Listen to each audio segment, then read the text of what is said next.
Hey guys, welcome to this video. We're gonna see how we can create a stylized, procedurally generated eye. For now, enjoy the video and I'll see you on the other side. Alright, let's dive right into it. I just got a round cube, as you can see here. And from top view, or my camera view, because that's the top view as well, I want to make a new shader and call this one eye. Let's pin this shader to the node editor and let's start. So I'm gonna start by searching for a input and texture coordinate nodes, and we're gonna use the object coordinates. That's gonna look like this. I want to start out by making the iris, the pupil, and then that little border that's surrounding the iris. It's usually a bit darker around it, like a vignette. We're going to start by using the converter vector math node. And we're going to set this to length. And when we set this to length, reset it like that. You see that nothing really happened. So what this does is it's creating a line and then it's rotating it around, right? Well, it's a sphere and it's originating from the middle here. And to get it, we have to lift it up so that this sphere, there's like a second sphere right here. Like the intersection of the two is gonna create our circle. That's the way I visualize it. Back to the top view. We're gonna input a vector mapping node. I found that when I set it to texture, I can just say 1 meter. And if I say to point, I have to say -1. So go back to texture and leave it on 1. That's more intuitive. Okay, so we got our basic shape. A lot of things I'm gonna tell you here are things I learned from Arendelle and Sam Bauman. These two are procedural kings. I'll leave a link to their channels in the description. So now we have a circle and we want to be able to control our radius and our fall off. And that is using a mix RGB, sorry about that, mix RGB. Set it to color burn, make it all the way black. And then we can use it to control the scale right here. This can be useful later on, and that's why we're going to do a lot of things like this. So we can use all of this in a group node and get the vector output or input, and make that an input for our group node. Because if we did a converter color ramp node, there's no way you can get this as an input in a group node, right? So if I group this, you can see there's no way I can get this, right? Just to illustrate. Okay, going back. Duplicate this one and now set it to color dodge. Make this completely white and this will control the fall off. So we get a full fall off and now we have a sharp edge. With these two we now have a circle that represents the iris. So let's make a frame for this. Use Shift P. So what I did there is I selected all of them and said Shift P. If I select a frame and I go to node on the right side here in the end menu, I can go to name and I want to name this frame pupil. Sorry, I want to name this iris with Control C and Control V and paste it in the label as well. And now it's nicely labeled to iris. The same thing applies for the pupil and the border. We're going to select them all, Control Shift D to duplicate it with all the links attached. We're going to say Shift P again and now it's a separate frame. And of course the pupil should be a bit smaller, so about this for now will do. And why I did this is because I want to have absolute control when I have a node tree, so I can adjust the pupil size, I can adjust the iris size, I can adjust the border and the fall off of all of these individually. Now I want to use the border and the iris. They're the same size right now, and that's fine for now. I want to mix them together. I hold down Control Shift and then right drag between the nodes and you get automatically a mix node. Of course they're the same, so it doesn't do anything. But when I make the border a bit larger, for example, and I set this instead of mix to difference, where you add here. When I set this to difference and I maybe switch these around, set the factor completely to 1. And now we have a mask for the border. I don't know if it's very noticeable right now, but maybe more when we have colors. But as you can see now, the circle for the border I made larger than the circle for the iris, but I want it to be smaller. And maybe this can come over as counterintuitive, but it has a reason. For example, the fallout right here goes the other way, and I want it to bite into the iris instead of biting into the border. So if I make it smaller, so for example 0.49, and set the color dodged, so the fallout for the border, to a higher number, you can see that it will fade into the iris instead of away from the iris. So let's say 0.9 or something. Let's type it in. 0.9. There you go. And the fallout of the iris, of course, has some influence on this as well. So drag that down a bit, like 0.9 as well. Those are the 3 circles we need to have in our eye, of course. Now, what I want to do is, for the sake of automation, I want to be able to set the iris size to every number I want, and I want the color burn, so the size of the border, to grow with it. I want to make a new node that is a converter math node. I'm going to add this to, and again, we need this to have an input, otherwise we could have used the input value, but there is no input slot right here, so we cannot connect it to a group node later on. And that's why I use an add node and set the other value to 0 with 0.5, and that is the same value as we have in the vector right here. And then if we plug it into this vector as well, we notice that it disappears, of course, because they're the same value. And the difference between 0.5 and 0.5 will be 0. What I want to do is I want to grab this add node and set it to subtract. Place this in between here. So it's going to enlarge the frame a bit. So neatly organize it again. If you have the same level of OCD as I do. And right now it's subtracting by 0.5. That's a bit much, because like we did before, we did 0.1. And maybe we can even go lower, like 0.05, for example. I like this value. Before I start combining these to the shapes we need, I will go on and make a new set of nodes that will represent the iris details. This is going to be a more stylized version of the eye detail. There are great tutorials that are making procedural textures for eyes as well, based on a more realistic look. I like for my characters, because I mostly animate cartoony characters, I like them to be stylized. How I like to go about that is I'm gonna make, of course, a new node, and that can be a converter, and that is gonna be a texture, gradient texture. There you go. We can use the same texture coordinates, the object coordinates, and plug it into the gradient texture. And when we visualize this, we have a gradient from left to right. That is from the 0 point, left to right, and the negative side is all black.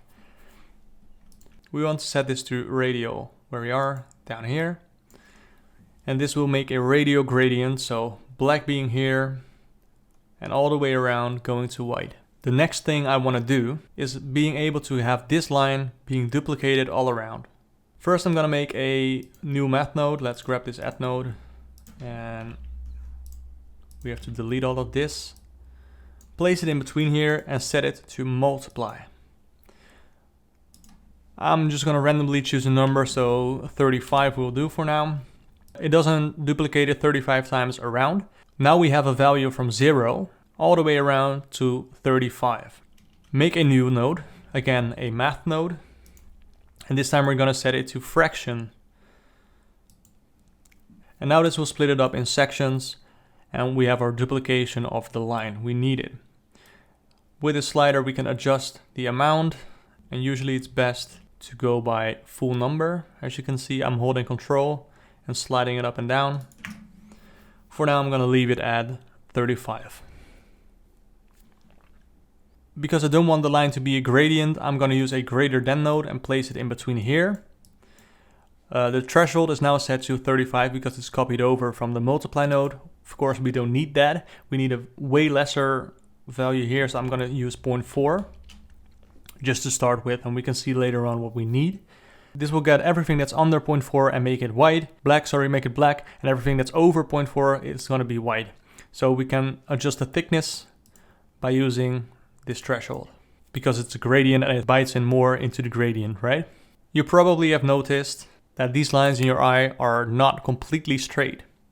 How we're going to do that is quite easy. We're going to use another texture to drive the distortion of these lines.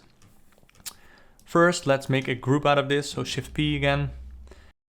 In between the object coordinates and the gradient texture, we need to have some texture to drive the distortion. For this, I like to use a noise texture,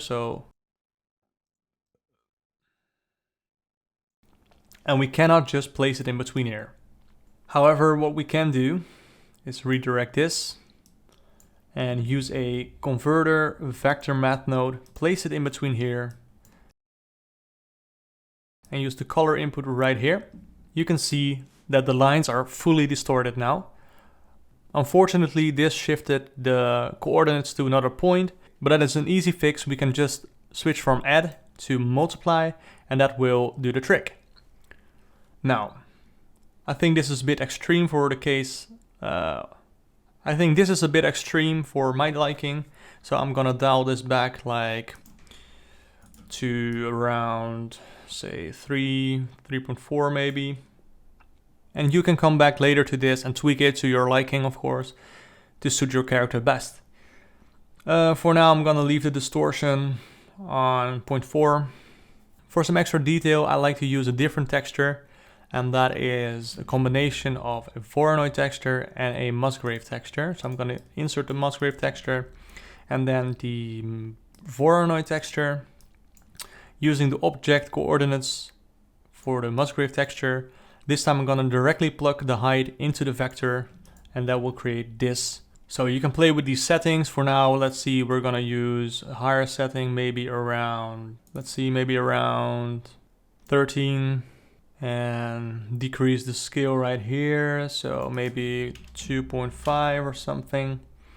And you can see how many control you have over your texture, because you have so many settings that drive new variations.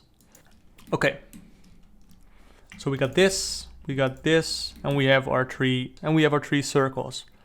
I think it's time to go one step further and make some details like veins and the redness at the corner of your eyes. So, how we can go about that is basically the same as we did before.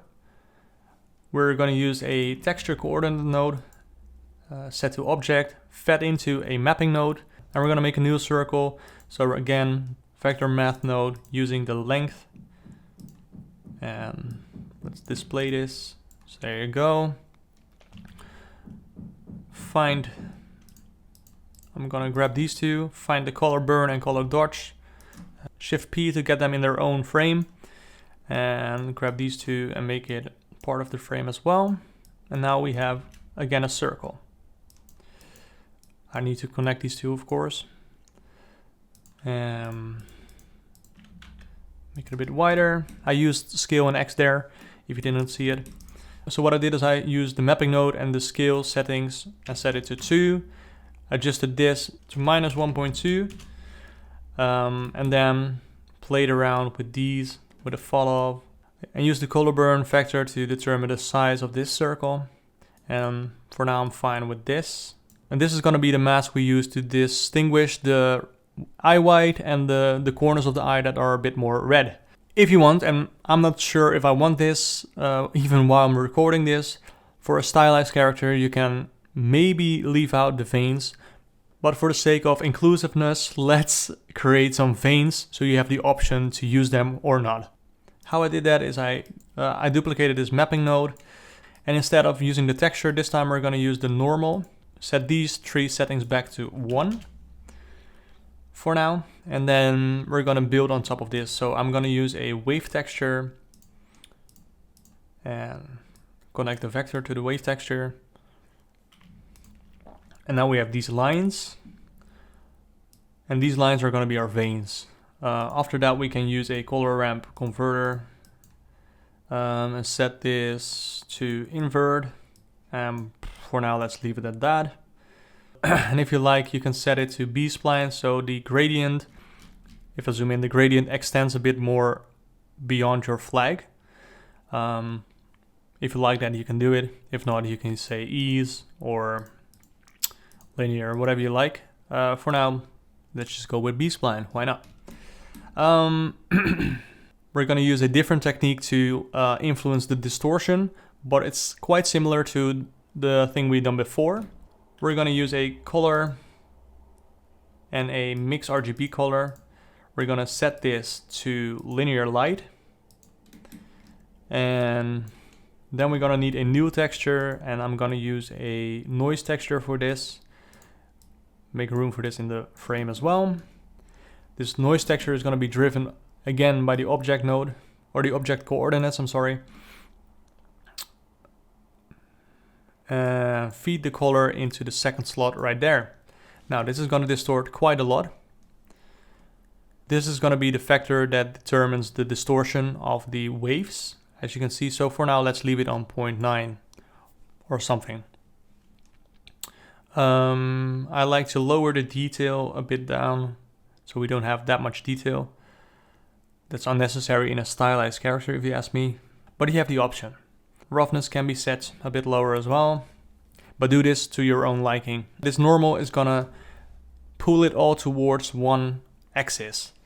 Like you see, it's on the bottom as well. And if we used a different axis, it would go to the corresponding direction. Like you see, this is the X, and you get it. The Y will do the same thing, but then along the Y-axis. Well, there you go. We need the Z-axis, and our iris is going to cover up this bit, so it's not necessary to close it all. So for this wave texture, I like to use a lower value for the scale, so there will be lesser veins. I'm going to use the same trick, Ctrl-Shift and right-click and drag these two together. That creates a mix node. I don't know why it's all the way there, but let's include it into our frame. Unfold it and set it to multiply.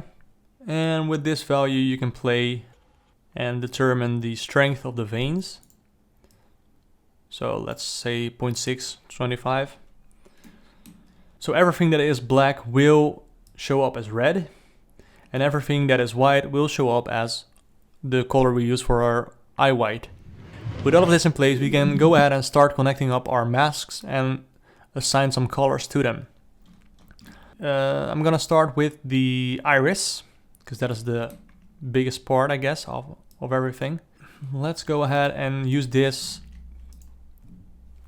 to set our colors. Set it back to mix. And we can set 2 different colors right now. So, like this. And you can see this will color the iris, and the rest of this will be red. So let's make this a white color, and I usually use a bit of yellow in there as well, so make it quite a high value, desaturated even a bit more, desaturated, and turn up the value. So there you go.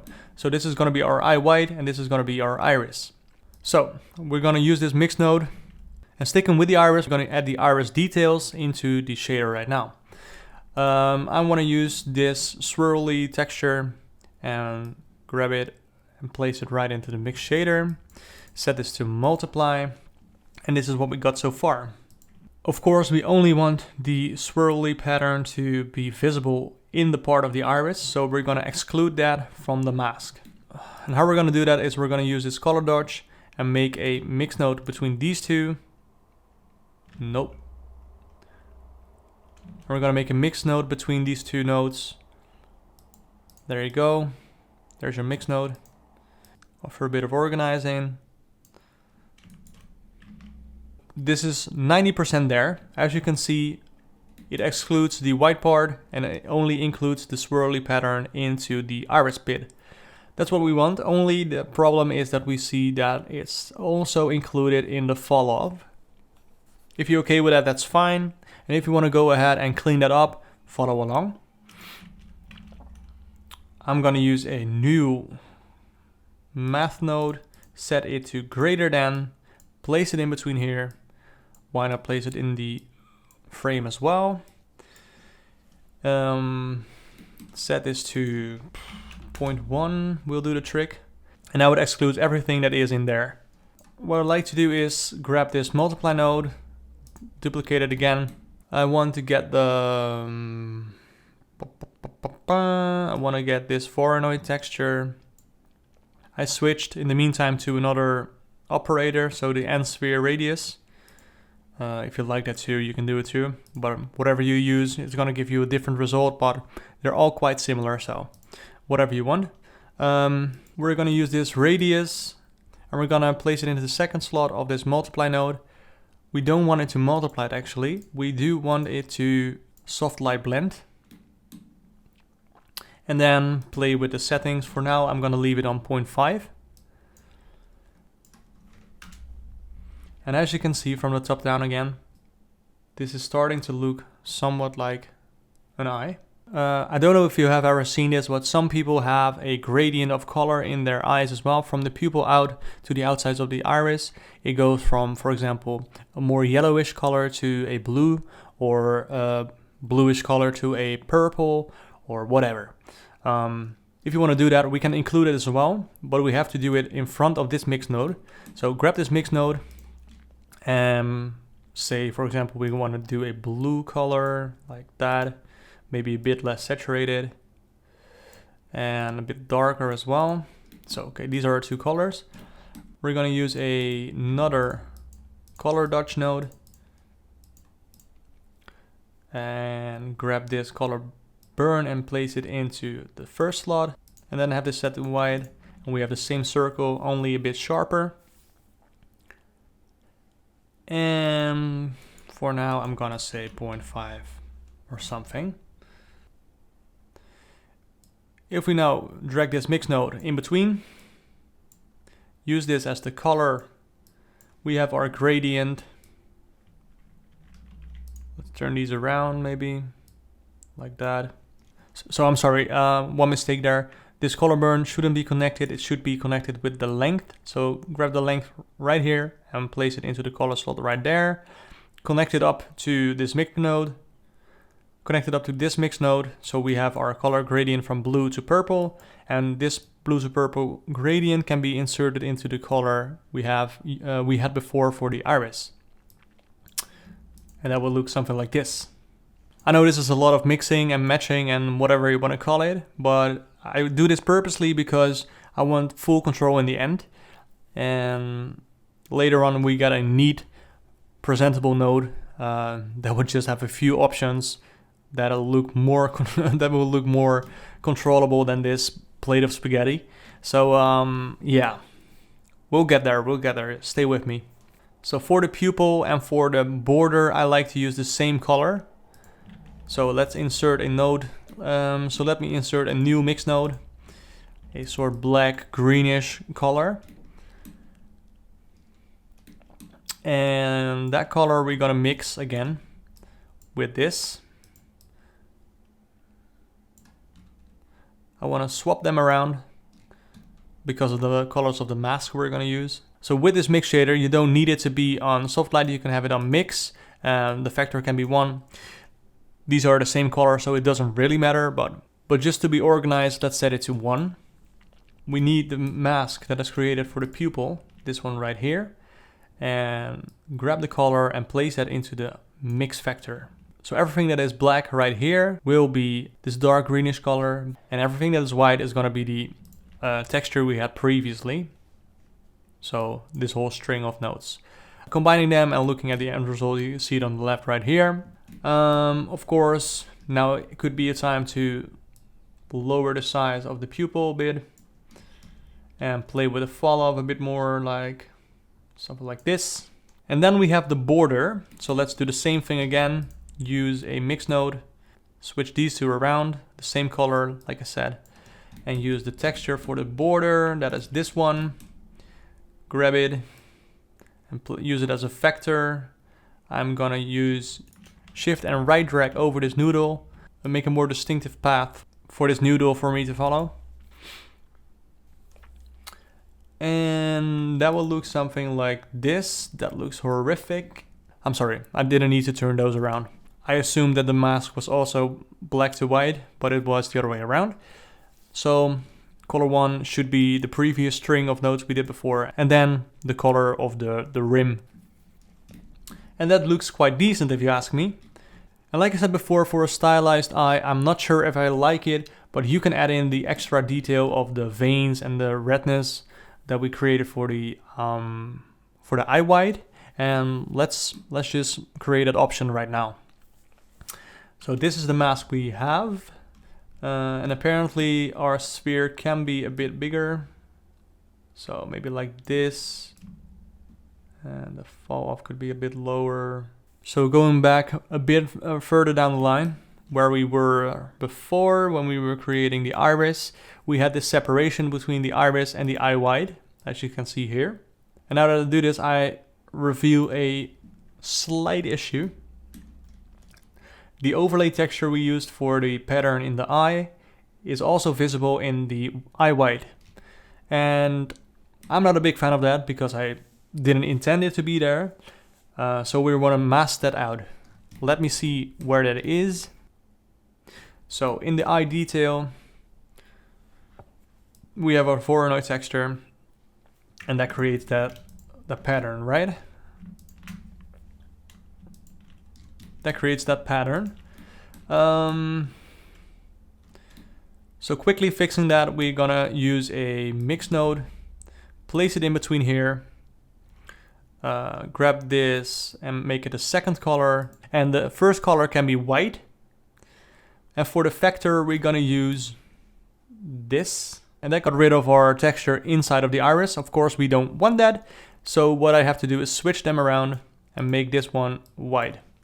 And now our texture here is deleted.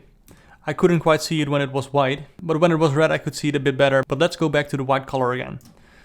Right. Going back to where we were. I'm sorry for that quick interruption there, but we needed to fix that. So this is the white color we're going to use for the eye. And this is going to be the mask we're using to color the eye white. So again, a new mix node. I'm going to use this one because we already have the eye white right there. And this time I'm going to use a red color, something like this. So we're going to color this mask we have before, and there you go. So the edges are going to be completely red, but usually they're going to be covered by the eyelids and inside of the eye socket. So you won't see that that whole sphere being red on the bottom. You're only going to see the edges. And if you don't see the edges, you have to play with the size of the sphere and maybe adjust the mapping settings a bit more. If I now insert this color as the new eye white, so place it down there. And now we can react because we see what the veins are doing and what the whole eye shape is doing. Let's play around with that. I'm going to use a bit more distortion to get a bit more variation, like let's say 20 or something. And I'm just going to go back down the line and see what I can adjust. So for example, the linear light and then the noise texture can all be adjusted to create some more distortion or influence the distortion right here. For now, I'm pleased with this. It looks decent and I think we can continue. But like I promised, we will look into making this into a group node that is neatly organized and just easy to use. Let's grab the whole of this. One more time, save it. Say Ctrl G to group it. And this is going to be our group texture. And now we just have this group texture right here. I hit tab to go in and out of the group node. I didn't know if you knew that, but... And what we want to do is bring some of the values that we find useful into this node so we can easily, from the outside of the group, influence the bits inside of the group. Let's start with the easy ones. Let's start with the eye white and the iris color. And then the iris accent color. Go out of the group. You see the colors are right here. The colors are right there. So inside of the group, select the group input and go to the group tab, I believe. Yeah, the group tab on the right. I call it eye white. And if we go out of this mode, you can see we have eye white, iris color, and iris accent color. So for example, we can tweak it like a red color and make this a greenish color, and we have a completely different eye.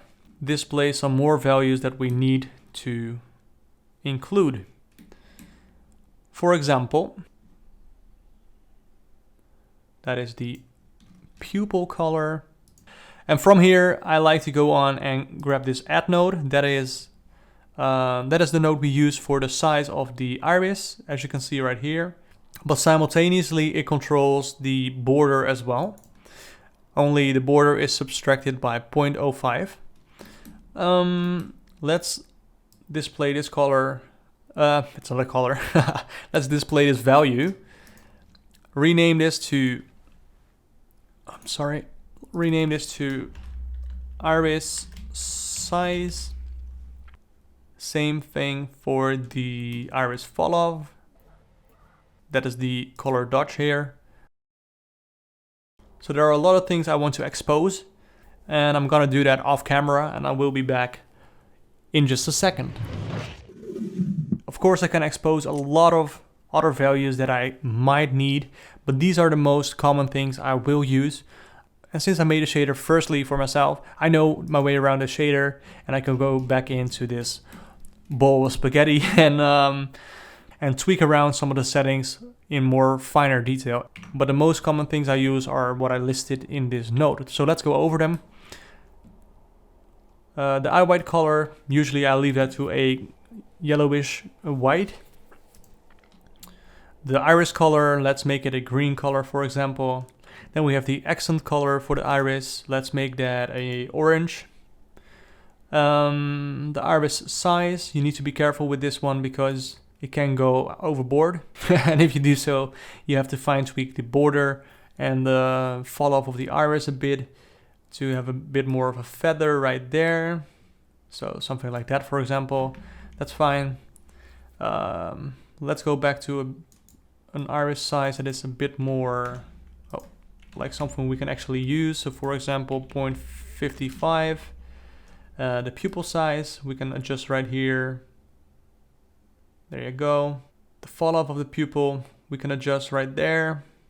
The swirl, as you can see, this is best used at a full number. So whatever setting you want, you can use. The distortion can be set right here, but don't go overboard if you ask me. Then this is the detail. You can introduce a lot of detail. The distortion as well, as you can see, for some finer detail. The color of the red, usually it's just a red color, but if you have something else like a different type of creature, you can go blue, yellow, whatever you like. If you want veins, you can control the power of the veins or just completely turn them off.